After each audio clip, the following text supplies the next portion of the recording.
Sebuah video berdurasi 2 menit 20 detik tentang oknum yang diduga anggota polisi terlibat cekcok dengan ketua RT setempat viral di sosial media, dilansir dari Tribun News. Pasalnya, anggota polisi tersebut bersikeras tak mau memundurkan mobilnya yang terparkir menghalangi keluar masuk kendaraan lain di gang. Dilansir dari video akun Twitter @habibmu50362599, polisi itu berada di dalam mobil tanpa menggunakan pakaian dinas dan memangku seorang balita. Ia mendapatkan teguran oleh ketua RT dan seorang perempuan karena memarkirkan mobil di tengah jalan masuk gang.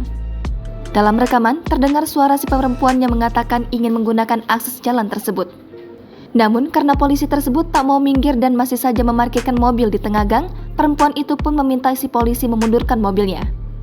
Si perempuan pun tak tinggal diam, ia malah merekamnya dan mempostingnya di media sosial. Oknum polisi itu pun tak menggubris permintaan si perempuan tersebut. Hingga akhirnya ketua RT turun tangan meminta polisi tersebut memundurkan mobilnya. Ketua RT sekalipun juga tak mendapatkan respon yang baik dari anggota polisi tersebut. Alhasil, ketiganya terlibat cekcok di jalanan.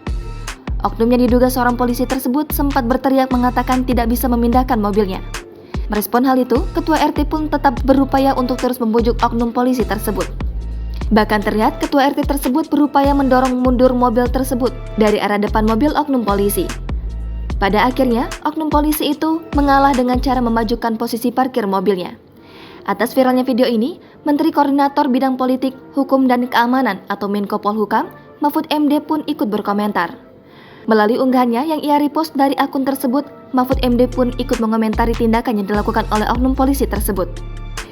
Jika memang orang tersebut adalah oknum anggota polisi, Mahfud meminta agar oknum tersebut ditindak tegas. Menurutnya, tindakan itu tidak mencerminkan seorang anggota polisi yang tidak menaati aturan lalu lintas.